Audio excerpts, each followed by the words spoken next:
voltando um passo atrás para falar novamente sobre o GIMP, eu acho que um dos grandes pontos assim de funções que o Adobe Cloud tem hoje e que as pessoas dizem, não consigo mais viver sem isso, são as funções relacionadas com os neural filters, né, que usam o aprendizado de máquina, usam inteligência artificial para fazer mágica dentro das fotos, né. E, cara, o mais bacana de tudo é que nós já temos tecnologias baseadas nisso, open source disponíveis, e o que falta realmente é a grana e o tempo para investir e trazer esse tipo de ferramenta para o Gnome. Como, por exemplo, o Stable Diffusion, que é aquela ferramenta de software livre para gerar imagens e tal. Cara, já existe um plugin que foi criado pela comunidade para ser integrada no GIMP. Eu, infelizmente, ainda não consegui fazer funcionar na minha máquina para testar, mas eu já vi vários relatos assim de que, cara, é quase ali, sabe? É o passinho que falta para quebrar algumas barreiras para um mercado muito maior, né? De todas as coisas que você falou, eu acho que em relação ao GIMP em particular, um dos caminhos que poderia abrir muitos horizontes, e eu ouvi falar que existe uma ideia no entorno disso, mas eu não sei o quão bem encaminhada tá, é o mundo dos plugins. O pessoal reclama de extensão, mas elas estão aí em absolutamente tudo que é software praticamente. VS Code não seria nada sem extensões, navegadores de internet cheios de extensões.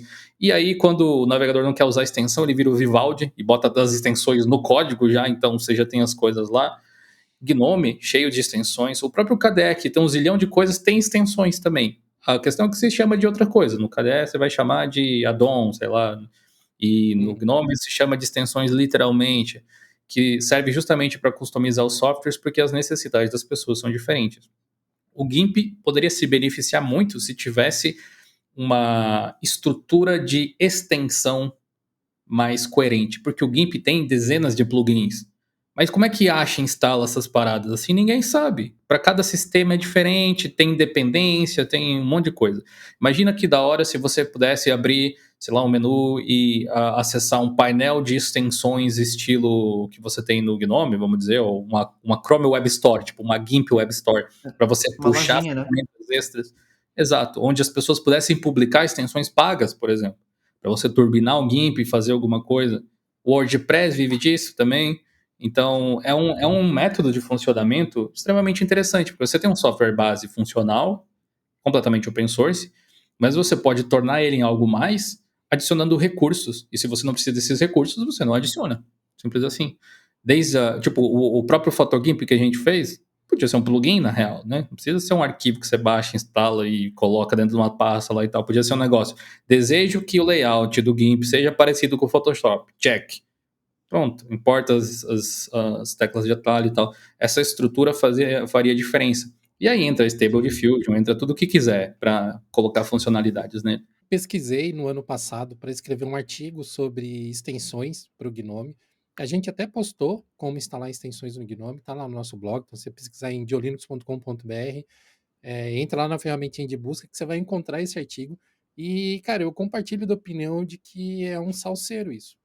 Cada extensão você instala de um jeito, algumas vão precisar de bibliotecas específicas, algumas você vai ter que fazer links manuais na linha de comando para poder o negócio funcionar. Está longe de ser uma solução ideal. Então, cara, provavelmente seria um bom caminho mesmo. E os principais softwares que já estão consolidados no mercado tem isso, o Blender mesmo. O que o Blender mais tem são extensões que você pode colocar dentro dele para tornar ele mais bacana ainda na forma de materiais, na forma de ações pré-configuradas, aqueles esquemas O lá próprio dele de. layout do software, acho que também se consegue mudar, né? Então, assim, Sim. cara, seria um caminho talvez até mais inteligente para aproveitar o pouco recurso que a empresa tem, né? Então, ao invés da gente desenvolver 1 bilhão de funcionalidades, vamos desenvolver uma parte de plugins e aí a gente deixa aberto para outras empresas que querem investir fazerem isso, né? Tem Ah, uma extensão, tem. inclusive, para navegador do ChatGPT que quando você pesquisa no Google, ele te dá a resposta do ChatGPT para sua query também, se você quiser.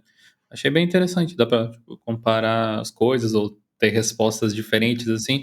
Mas o caso dos browsers talvez seja um dos melhores exemplos há mais tempo. Porque mesmo que você não. Eu não uso muito extensão. Talvez alguém diga de navegador. Extensão deixa pesado, eu quero meu browser mais leve. Eu uso Brave, né? Tem esse povo assim. e Curioso. que já tem bloqueador de anúncios, etc, etc. Mas desde sempre, Adblock ou algumas coisas menos assim, polêmicas até mesmo, como gerenciador de password, por exemplo, ou qualquer tipo de ferramenta para desenvolvimento, tipo extensões para você mudar o estilo das páginas, ou para você ver o código, ou para quem trabalha com SEO ver o ranqueamento das páginas, fazer análise. São, de certa forma, aplicativos dentro do navegador. É um recurso que algumas pessoas precisam para trabalhar, ou que, se está presente, ajudam elas a trabalhar melhor. Não é para todo mundo. E o mesmo caso seria do GIMP.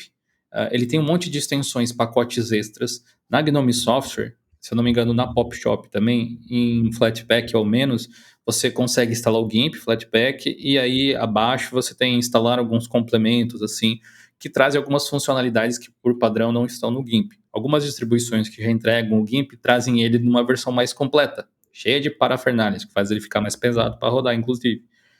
Então, isso existe já. O pessoal já identificou essa necessidade. Tipo, aquele simples pensamento: o GIMP tem tanta coisa legal que as pessoas não conhecem e não vão conseguir instalar. Taca tudo no pacote ali e disponibiliza. A versão via Flatpak, ela ajuda. Só que o GIMP, apesar do pessoal do software livre não gostar muito da ideia, talvez, né? O pessoal do open source é um pouco mais brando nisso, mas ele é muito mais popular no Windows do que no Linux. Tem muito mais gente usando o GIMP no Windows do que no Linux. Questão de estatística, simplesmente. E não existe não existe a Gnome Software no Windows para você instalar esses complementos. E aí vai depender da pessoa ir caçar esse negócio no GitHub e tal. Já é uma escolha que ela teve que fazer consciente, já é uma coisa que ela teve que ir contra o que a indústria costuma colocar com Photoshop e tudo mais. Então, por que não facilitar a possibilidade de adicionar e remover essas coisas, sabe?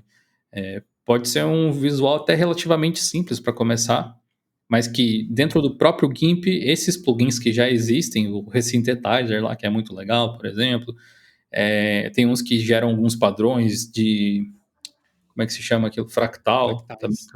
que eu acho bem legal também, apesar de não é tão útil em todos os momentos, mas é um negócio legal que tem. Poderia ser tipo um checkbox ou um click em install, uma coisa assim. Quem sabe com essa versão nova isso aconteça, mas como o próprio Raul falou, demora muito para as coisas acontecerem dentro do GIMP. Infelizmente, até. Acho que aquele pensamento de só com doação, esse tipo de coisa. Imagina se todo mundo pensasse, né? Só em doação, porque o dinheiro precisa vir de algum lugar, né? Se todo mundo só Sim. trabalhasse na base da doação, não ia rolar.